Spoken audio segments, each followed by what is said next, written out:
Yine bir tren yolculuğunda birlikteyiz. Bu kez Frankfurt'tan başlayan bu yolculuğumuzun güzergahı Bielefeld şehri olacak. Bielefeld'de yarın gerçekleşecek bir konserimiz var. Bielefeld şehir merkezinde bulunan Rose Event sahilde yarın saat 16'da başlayacak konserde. Bielefeld'de ve çevresinde yaşayacak halkımızla birlikte olacağız. Bu konserde Türkiye'den gelecek olan müzisyen arkadaşlarım bana eşlik edecek aynı zamanda. Çok güzel bir konser olacağına inanıyorum. Bielefeld ve çevresinde yaşayan dostlarımızı mutlaka yarın birlikte olmaya, birlikte türkülerimizi söylemeye çağırıyorum. Çağırmış olayım bu arada. Bir yere gitmeden önce, yani bir kente gitmeden önce o kentle ilgili kısa bir tarama yaptığımı söylemeliyim. Bielefeld'le ilgili de şöyle bir göz attım.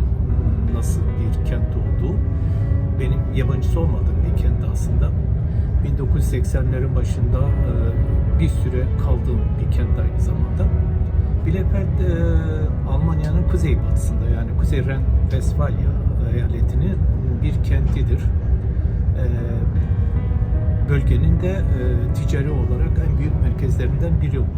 Kuzey Ren-Vesfalya eyaletinin 8. büyük kenti olduğu bilinir. Yine Almanya'nın da sanıyorum 20. büyük kentlerinden biridir.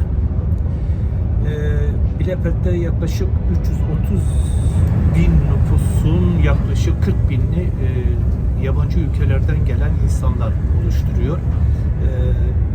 Tabii bu 40 binlik rakamda eminim ki en büyük parçayı yine Türkiye'liler, Türkiye'den gelenler oluşturuyor. Ayrıca Dersimlerin de çok yoğun yaşadığı bir kent olduğunu özellikle belirtmeliyim. Bielefeld'de önemli bir Süryani nüfusu da mevcut. 90'lı yıllarda beni bir etkinliklerine davet ettikleri için çok iyi biliyorum.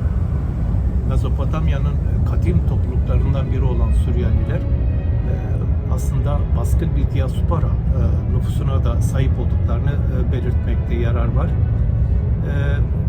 Çünkü doğup büyüdükleri o topraklarda ne yazık ki özgür bir yaşam hakkına sahip olmadılar hiçbir zaman. Göç ettikleri ve yaşadıkları Avrupa kentlerinden biri de sanıyorum yani İsviçre'den sonra Almanya'nın Bielefeld kenti geliyor diye biliyorum. Türkiye'de biliyorum ki seçim gündemine odaklanmış bir süreç yaşanıyor. Bir değişiklik olmazsa 14 Mayıs'ta yeni bir dönem başlayacak. Bir değişiklik olmazsa diyorum, bir çılgınlık yapmazlarsa yokluk, yoksulluk ve zulüm tabii ki son bulsun istiyoruz artık. Kabul edilmelidir ki Türkiye'de kötülüğün aslında iktidar olduğu bir dönem yaşanıyor. Bu kötü gidişatı sonlandıracak bir seçim olmasını yürekten diliyorum. Cezaevlerinde on binlerce insanımızın özgürlüğü bu seçimin sonucuna bağlıdır. Yine tabii sürgünde binlerceyiz ve bizler de yeniden ülkemize dönmek için sabırsızlıkla bekliyoruz.